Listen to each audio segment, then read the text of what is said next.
bonsoir. Tout dépend de l'heure à laquelle vous nous suivez. Bienvenue dans votre émission Ma relation avec Dieu. Alors, nous avons fait une descente sur terrain pour échanger avec le peuple quinois, avec la jeunesse, pour savoir comment eux, en tant que jeunes, en tant qu'avenir de demain, comment ils entretiennent la relation avec le Seigneur.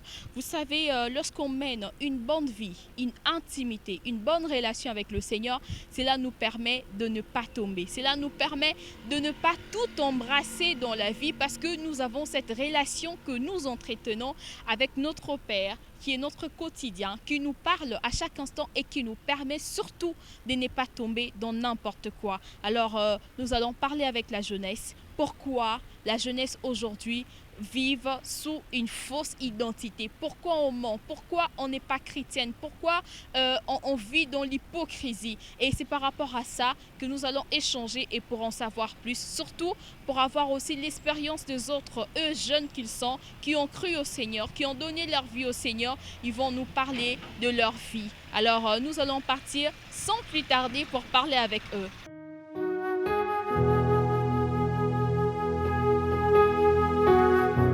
Voilà, comme on a l'habitude de faire le terrain, de descendre sur terrain pour savoir comment le peuple congolais, comment le peuple de Dieu entretiennent leur relation avec le Seigneur. Alors, nous allons appeler notre frère qui va me rejoindre déjà, qui va nous parler d'abord de sa vie chrétienne. Bonjour frère, Bonjour ma sœur, comment vous allez? je vais bien vous.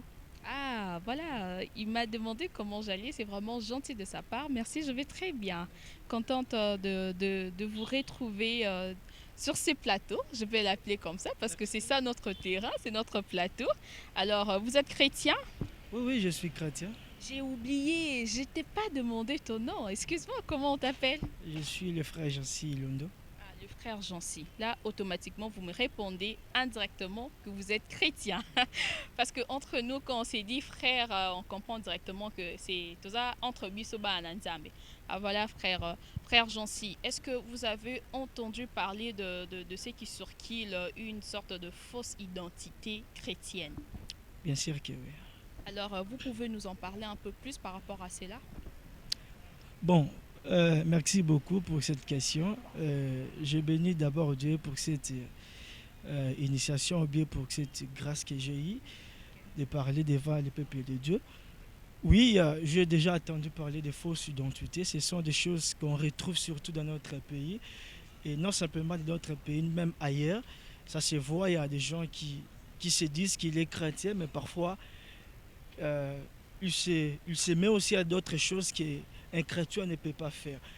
Donc, ce sont des choses, des réalités à qui nous trouvons, surtout dans ces siècles présents. Ah, ça, mais c'est désolant. Moi, je pense que ça fait vraiment mal parce que on peut pas quand même avoir double identité, prétendre, parce que prétendre qu'on est chrétien alors qu'on n'est pas. Alors, quel conseil vous pouvez transmettre à ces gens qui nous suivent ou à des personnes qui ont l'habitude de mener cette vie, cette double vie, cette fausse identité qu'ils ont? Merci beaucoup, merci. Personnellement, j'ai aussi vécu cette vie. C'est un témoignage parce qu'avant que je sois ce que je suis aujourd'hui, par rapport à mon expérience euh, étant que chrétien, j'ai vécu aussi cette vie. Donc, je servais Dieu, je chantais à l'église, mais entre-temps aussi, j'étais aussi dans le monde.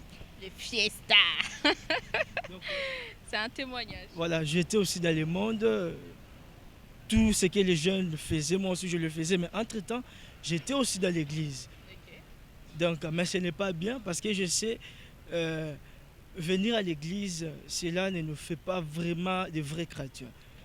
Mais ce qui est bien, c'est de vivre une vie dont on doit vivre comme un chrétien. Donc, je conseillerais à mes frères et sœurs qui m'écoutent bien, qui me regardent à l'instant même, de ne pas continuer à vivre cette vie. La Bible nous dit que ne nous conformez pas au siècle présent. Donc, on doit donner nos vraies identités. On doit donner nos vraies identités.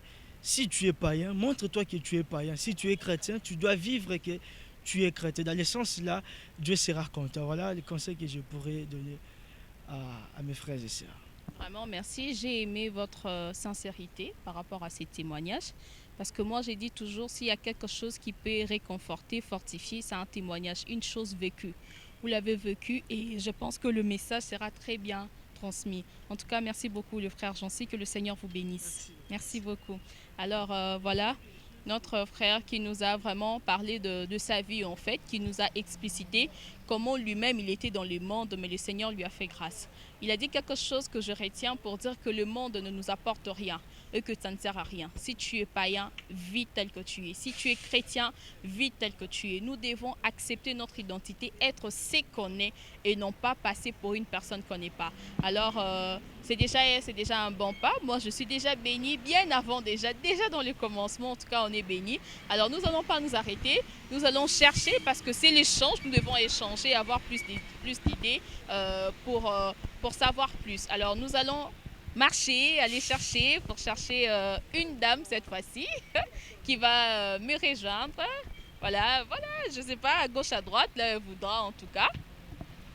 Bonjour madame, Bonjour, comment vous allez? je vais bien, j'espère aussi que vous allez bien aussi. Je vais très très bien. En tout cas, aujourd'hui, je vois que le climat est tellement beau que tout se passe bien. Je suis contente. Alors, ma chérie, comment on vous appelle? Non, je réponds au nom de Lise Moukouta. Elise Moukouta Kazed. Ah, d'accord. Je vous trouve très belle, très charmante, naturelle en plus en tout cas. Merci pareillement, vous aussi. Ah, merci. C'est très rare hein, de voir de femmes qui ne sont pas maquillées, mais très belles en tout cas. Moi, j'apprécie ça et je vous félicite beaucoup. Alors, ma chérie, nous, en tant que femmes, nous sommes exposés dans plusieurs choses, surtout en ce qui concerne, d'abord, vous êtes au courant de ce qui circule sur la fausse identité. Oui, je suis au courant de tout ce qui se passe pour la fausse identité de jeunes surtout. Je suis au courant. Ah, voilà, ma chérie, elle a dit elle est au courant par rapport à tout ce qui se passe. Alors, comment vous pensez de cela? Qu'est-ce que ça vous fait? Parce que vous êtes chrétien, vous êtes chrétienne. Oui, je suis chrétienne. Ah, voilà. En tant que chrétienne, alors comment vous ressentez lorsque vous entendez ces genres de choses, qu'il y a des gens qui vivent sous une fausse identité qui n'est pas le leur? Vraiment, commençons, c'est une chose vraiment qui fait mal, surtout en tant que chrétienne et en tant que jeune. La plupart, ce sont des jeunes. Surtout, ce sont des jeunes qui mènent une vie double, je dirais. Il y a ceux qui se cachent, je dirais, ils mènent comme la vie d'hypocrisie. Par quoi? Par là, je voudrais dire quoi? Il y a ceux qui partent à l'église, bien sûr. Ils partent à l'église, s'habillent humblement, décemment. Mais en dehors, ils font autre chose de leur accoutrement d'abord qui est vraiment une mauvaise chose, je dirais.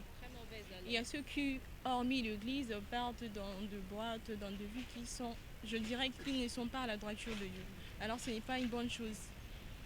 Là, je dirais que ce sont de...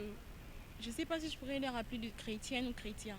Je dirais que ce sont comme de chrétiens charnés qui se portent, qui se laissent par des sentiments de dehors et non de Dieu. Alors vraiment, mener une vie doublement, ce n'est pas une bonne chose. Il vaut mieux choisir un seul chemin et tout ce que nous faisons, Dieu nous voit. Alors il faut vraiment respecter la droiture de Dieu et faire les choses dans les bonnes conditions.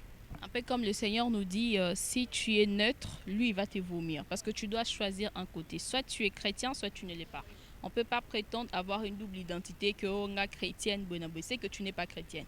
Parce que quand on est chrétienne, on doit vivre selon les conformités de Dieu.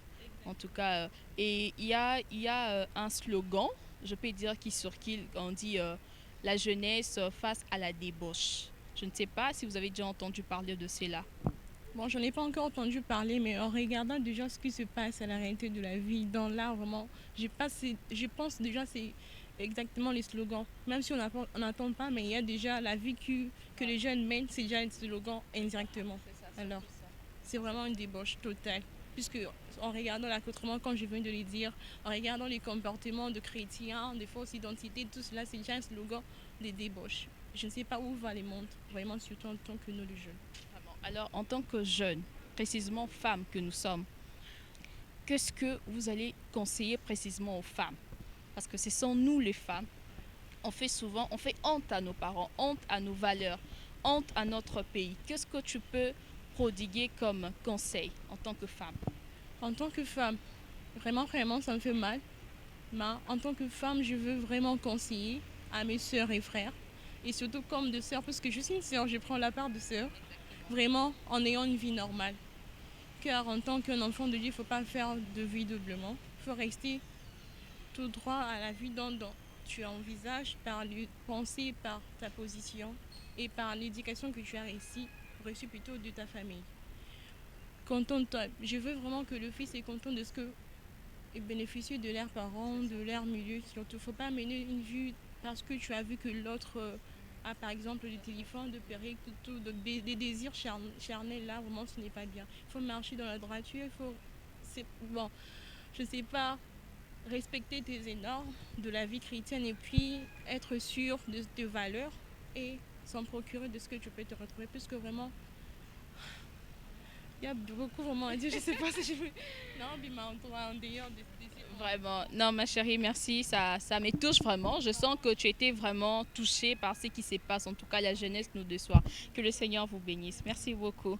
Ah, voilà. Ça se sent en fait. Hein. Quand on parle avec le cœur, ça se sent, ça se transmet.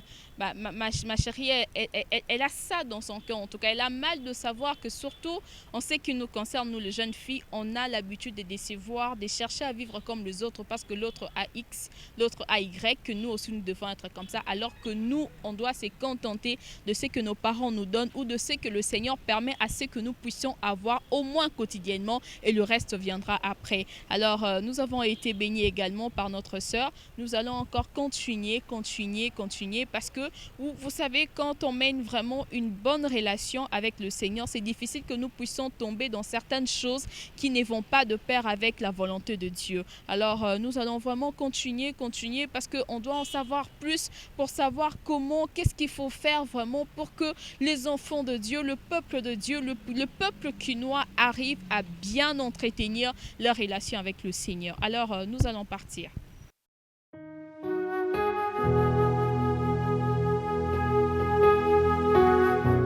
Voilà, comme je l'ai dit, qu'on ne doit pas s'arrêter et qu'on doit continuer pour échanger et en savoir plus. Je suis avec ma sœur qui est là et qui va nous parler premièrement de sa vie en tant que chrétienne, de ses expériences en tant que chrétienne. Bonjour ma chérie. Bonjour Dada. Vous allez bien? Ça va très bien par la grâce de Dieu et toi? Ah, ça va aussi. J'aime cette expression, ah, Dada. Ça me fait vraiment du bien. Comment on vous appelle? Je réponds au nom de Divine Souka. Ah, Divine Souka. Ma chérie, en tout cas, je suis très contente d'être là avec toi. Parce qu'il y a quelque chose en moi qui me dit que je vais vraiment bénéficier de quelque chose. C'est pas en vain qu'on est là, en tout cas. Alors, vous êtes chrétienne? Oui, je suis chrétienne. Est-ce que vous pouvez nous parler de votre expérience? Juste une petite synthèse pour nous expliquer un peu, en tant que chrétienne, en fait, comment vous avez rencontré Dieu, tout et tout. Okay. Bon, je serai brève et concise. J'ai rencontré Dieu. C'est vrai, je suis née dans une famille chrétienne, mais mon expérience particulière avec le Seigneur, je l'ai vécue vraiment lorsque je suis arrivée en 6e des humanités. C'est là que j'ai vraiment rencontré le Seigneur et que j'ai commencé à lui servir. Je lui ai vraiment donné ma vie et j'ai arrêté, coupé court avec certains chemins que je pratiquais. Et jusqu'à aujourd'hui, voilà. Alors, vous qui avez cette expérience avec le Seigneur, parce que vous venez de dire que vous avez coupé certains chemins pour suivre Dieu. Alors, comment ça vous fait de voir certains chrétiens, en général femmes ou hommes, qui vivent sous une fausse identité, qui se disent être chrétiens alors qu'ils ne le sont pas? Comment ça vous fait? Bon, premièrement, ça fait très mal. Ça fait toujours très mal parce que ce sont nos frères, ce sont nos sœurs. Et lorsqu'on leur voit mener cette vie, ce n'est pas toujours louable devant le Seigneur.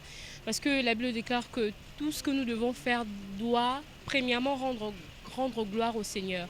Et lorsqu'on regarde tout ça, on se dit que leur vie ne rend pas du tout gloire au Seigneur et ça nous déplaît. Ça nous déplaît vraiment. En tant que femme, avec de réalités, des propositions qu'on nous propose actuellement dans la vie, parce que c'est le monde en envers hein, qu'on voit. Alors, comment vous faites pour entretenir votre relation avec le Seigneur et face à ces propositions qu'on donne? Par rapport à cela, d'abord, je me dis, face à tout ce que j'ai, face à ma vie estudiantine, ma vie en tant qu'enfant chez moi à la maison, je ne dois pas oublier que je suis chrétienne. Alors par rapport à tout cela, je sais d'abord m'organiser parce que notre Dieu est un Dieu d'ordre. Et je fais de mon mieux pour m'organiser, pour bien mener ma vie estudiantine, pour bien mener ma vie en tant qu'enfant, mais aussi ma vie en tant qu'enfant des dieux. Ça, c'est d'abord ma première identité que j'ai. Et je fais de mon mieux. Il y a Daniel, je crois que tous les chrétiens ont eu à lire cette histoire de Daniel qui est parti en captivité. Et la Bible dit que Daniel résolut dans son cœur de ne pas se souiller malgré qu'il était en captivité. Il menait une vie qui plaisait à Dieu. Il a même dit, lui et ses amis, de ne même pas manger ce que... Le mot du roi, en fait, c'est que le roi était en train de présenter. C'est pas que ces aliments, c'était des mauvais aliments, mais c'était des aliments sacrifiés aux idoles. Alors lui, il voulait pas manger cela pour ne pas, en fait, se souiller et pour ne pas déshonorer son Dieu. Donc moi, je prends toujours cet exemple de Daniel. Je me dis, si Daniel a pu bien vivre en captivité et il a plu à son Dieu, je me dis que moi aussi, comme Daniel, je peux dire sur la terre, ici je suis en captivité, parce que la Bible nous dit que nous sommes de pèlerins. Nous sommes dans ce monde, mais nous ne sommes pas de ce monde. Donc je fais de mon mieux de me comporter comme Daniel, malgré que je suis en captivité. Je fais de mon mieux de ne pas fléchir les genoux devant Baal, de ne pas vénérer, comme l'a fait Daniel et ses compagnons, le dieu de Baal, le dieu de ce roi-là. Voilà. C'est comme si j'avais raison, qu'on allait être vraiment béni. Hein. En tout cas, Dieu sait pourquoi est-ce qu'il permet qu'on se retrouve dans la vie. Alors, quel conseil vous pouvez donner aux jeunes sœurs, aux jeunes frères par rapport à tout ce qui se passe dans la vie? Okay. Il y a un passage qui me monte au cœur par rapport à maintenant. C'est toujours par rapport à Daniel. Daniel dit, ceux du peuple qui connaîtront leur Dieu agiront avec fermeté. Et on doit savoir agir avec fermeté, peu importe les circonstances, que ce soit à l'université, que ce soit au boulot, même si tu rencontres ce monsieur-là qui est en train de t'arnaquer, qui veut de toi, mais agis avec fermeté. Tu peux même te permettre de zapper ce boulot. Tu verras que le Seigneur sait honorer ceux qui l'honorent. Et Christ dit, il dit, ceux qui auront honte de moi, moi aussi devant mon Père, j'aurai honte d'eux. Mais ceux qui m'honorent, moi aussi, je sais comment les honorer. Alors lorsqu'on honore notre Dieu, il se permet toujours aussi de nous honorer. Voilà le conseil que je peux donner à nos frères et sœurs. Merci beaucoup, ma sœur divine. Que le Seigneur vous bénisse. Merci. Voilà, j'ai retenu quelque chose. Ceux-là qui connaîtront leur Dieu agiront avec fermeté. Ah, c'est fort, hein? Sérieux, c'est très fort. Alors, peu importe les propositions que le monde peut nous proposer ou se présenter devant nous, nous devons être fermes. Nous devons agir avec fermeté tout en connaissant notre Dieu qui nous a appelés, qui il est réellement. Et cela va nous permettre de ne pas tomber dans certaines bêtises. Voilà, on va continuer. Vous voyez qu'on est toujours béni à chaque intervention, chaque personne qui nous parle. En tout cas, on ne cesse d'être béni. Nous allons prendre encore une autre personne qui va nous parler, de sa vie chrétienne, qui va nous conseiller de sa vie, des conseils par rapport à la vie actuelle. Voilà, bonjour. Bonjour. Comment vous allez? Très bien, merci. Comment on vous appelle? Priska. En tout cas, Priska, elle est toute naturelle. Hein? Est-ce que vous pouvez regarder la caméra là? Vous faites un sourire. Ah, vous voyez comme elle est belle, toute naturelle là. Elle n'a rien fait en tout cas. Ah voilà. Est-ce que vous êtes chrétienne? Oui, bien sûr, je suis chrétienne. Je suis née d'une famille chrétienne. Ma maman est servante de Dieu à l'église ACK et moi aussi je suis chrétienne. Ah, d'accord, c'est une bonne chose. Alors, ma sœur Priska va nous parler de sa vie chrétienne, de sa relation avec le Seigneur. Elle va un peu faire une petite synthèse par rapport à sa vie et je pense que par rapport à ce qu'elle dira, ça va vraiment nous aider à poser certaines questions aussi. Ok, merci déjà pour la question. Déjà, comme je l'ai précisé que moi, je suis née en fait dans une famille chrétienne.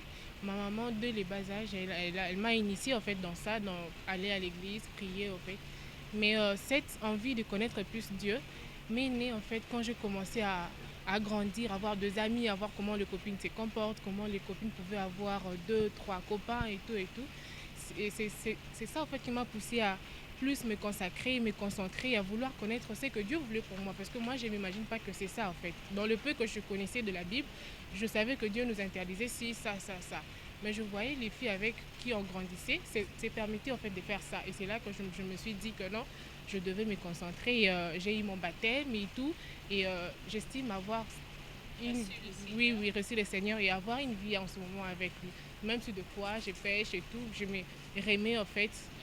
oui, dans ma conscience et j'ai ma relation avec Dieu. Comme on dit, 7 fois tu tombes, 7 fois relève-toi. C'est ça être chrétien en fait. Et voilà, notre débat ou question du jour, je pourrais appeler ça, c'est par rapport à la fausseté de l'identité. Comment le jeune actuel vive sur une autre identité qui n'est pas le leur. Alors face à cela, qu'est-ce que ça vous fait, vous en tant que chrétienne? Parce que vous l'avez reçu dès le bas âge, vous connaissez les principes, comment il faut marcher, qu'est-ce qu'il faut faire et qu'est-ce qu'il ne faut pas faire. Quand on marche souvent avec les amis, parce qu'entre nous, ce genre de choses ne manquent pas. Alors, comment ça vous fait? Quelle est votre réaction par rapport à cela? Déjà, moi, je condamne cela. Parce que je me dis, on dit que mieux vaut une personne qu'on sait qu'elle est complètement païenne plutôt qu'une personne qui donne l'apparence qu'il est servant de Dieu alors qu'en arrière a une vie un peu mystique, un peu privée et tout, tu vois. Je suis un peu outrée de voir que des fois, il y a même des serviteurs de Dieu, il est président de la jeunesse, il est ceci, cela, mais dans sa vie privée, il fait des choses pas nettes et tout. Moi, je me dis, en fait, on a de comptes qu'on va rendre à Dieu. Tu vois, donc c'est pas, tu ne fais pas ça pour les gens, c'est ta vie à toi en fait. Je me demande comment les gens peuvent se comporter comme ça et je suis outrée, mais des fois tu ne peux pas aller directement et parler comme ça parce que les gens le prennent mal et tout, même entre copines, tu peux pas prêcher une copine comme ça et te dira et toi tu n'es pas parfaite et tout, c'est ça, Donc voilà, on essaye souvent avec des exemples à se donner des conseils entre amis et tout, mais souvent c'est pas toujours facile, mais en tout cas on essaye toujours de faire de notre mieux. Alors, quel conseil vous donnez à ces personnes? Moi, les conseils que je donne à ces personnes, c'est vraiment de changer, de choisir son camp. On dit qu'il ne faut pas être ni chaud ni froid. Donc tu es là au milieu, on ne sait pas si tu es de quel côté. Il faut choisir son camp et surtout de revenir à Dieu parce que Dieu est tellement bon. Il est bon. Il n'y a pas quelque chose qui est simple comme de servir Dieu, d'être accroché à Dieu. C'est tellement simple. Quand, Bonne relation, cette intimité avec le Seigneur. quand ça ne va pas, tu sais qu'automatiquement tu as une place où tu vas te confier, où tu te sentiras légère et tout. Et surtout qu'il ne te trahira jamais, ces dieux-là. Jamais, c'est pas comme les amis, tu vas dire quelque chose à une amie, demain tu vas apprendre ça chez une autre, et alors que Dieu c'est le meilleur ami, l'ami par excellence, et il a toutes les réponses à nos questions en fait. Il faut choisir son camp, c'est tout. Tu ne peux pas être là au milieu, on ne sait pas si tu es où. Il faut choisir son camp et son camp c'est Dieu, c'est tout. Merci beaucoup, que le Seigneur vous bénisse. Ma sœur a dit il faut choisir son camp, c'est important. Alors Dieu dit en d'autres termes que rien ne pourra me séparer de l'amour de Christ.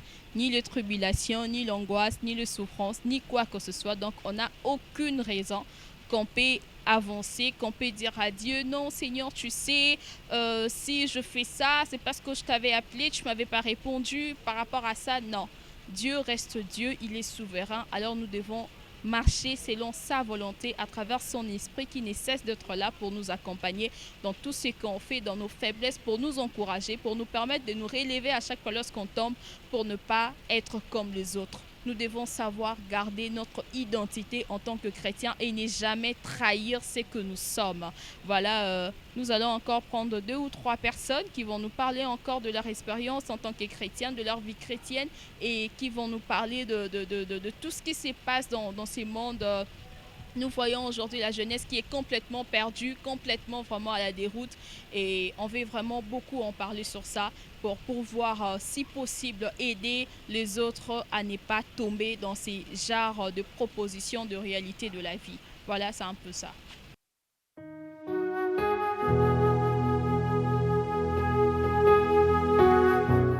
Voilà, comme on l'a dit au début, qu'on n'a pas arrêté, qu'on va continuer pour en savoir plus.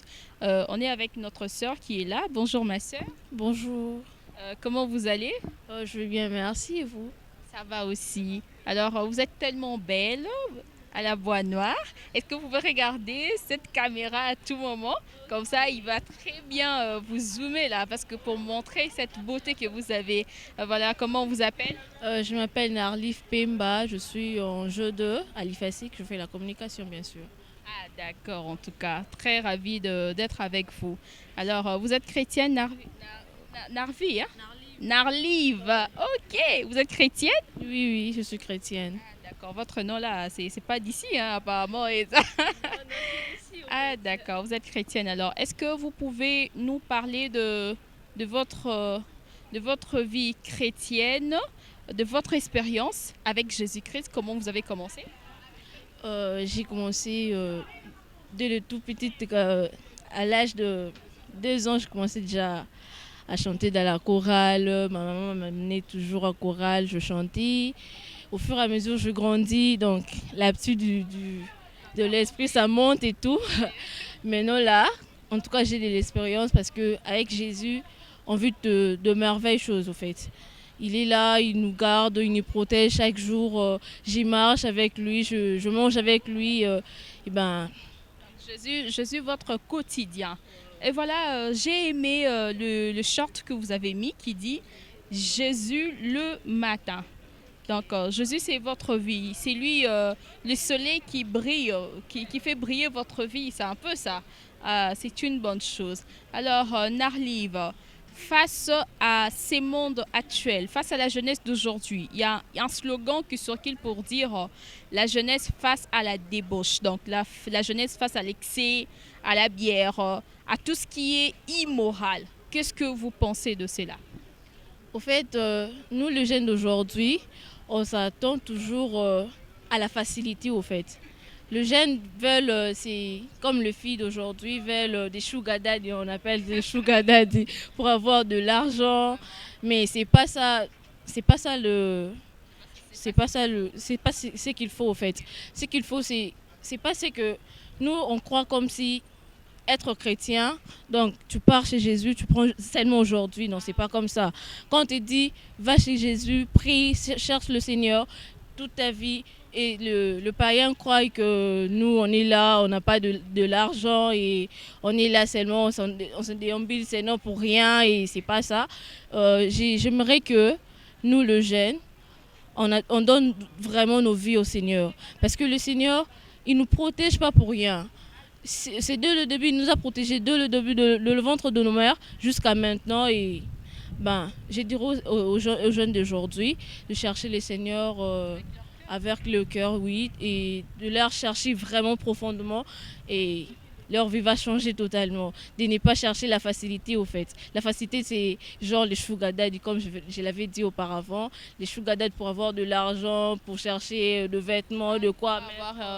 Il ne faut pas être pressé dans la vie. Ouais, il ne faut pas être pressé. Au fait, c'est juste ça, au fait. D'accord. Merci beaucoup, ma chérie Narlive. Très contente, en tout cas, d'être avec vous. Parmi nous, on a appris en tout cas beaucoup de vous. Que le Seigneur vous bénisse. Merci beaucoup. Voilà, ça c'est son point de vue, notre sœur Narlive qui vient de nous parler de ne jamais être pressé dans la vie, de ne pas courir vers les sugar daddy. C'est comme ça qu'on dit, j'espère. Alors, il ne faut pas courir vers eux, il faut être là, attendre patiemment parce que la vie chrétienne n'est pas la facilité. La vie chrétienne, c'est pas tu viens aujourd'hui et tu as tout. Non. Il faut commencer quelque part pour arriver quelque part. C'est un peu ça. Alors, voilà, nous sommes déjà à la fin de notre émission. Vous voyez, je suis toute joyeuse là, toute contente parce qu'on a passé vraiment une bonne journée. Si on peut récapituler, c'est que nos frères, nos sœurs ont pu dire la chose la plus importante, c'est surtout être soi-même, de ne pas dérouter, de ne pas vivre sous une fausse identité, mais de nous garder en fait tels que nous sommes, de ne pas nous prosterner devant n'importe quoi parce qu'on est, on est dans les besoins, parce que non, on doit garder notre identité en tant que chrétienne. Nous sommes déjà à la fin, comme je l'ai dit. Alors, nous vous disons merci à vous de nous avoir suivis, merci de rester toujours branchés sur Eden City. Alors, nous disons également merci à la servante de Dieu, à la prophétesse J.R. Deborah Wall, qui nous encadre, qui ne cesse de nous encadrer, qui nous parle, qui nous conseille surtout, qui ne veut pas que nous puissions dérouter, mais que nous puissions rester toujours dans le droit chemin et qui nous cesse de nous encadrer. Nous lui disons merci du fond de nos cœurs, merci maman. Alors nous disons aussi merci à notre superviseur Raoul Chaloué qui est là en même temps et qui nous encadre. Et sans oublier, nous disons merci à toute l'équipe de Eden City qui sont là, qui nous permettent à ce que cette émission puisse être diffusée. Nous vous disons merci, que le Seigneur nous bénisse. On se retrouve à très bientôt.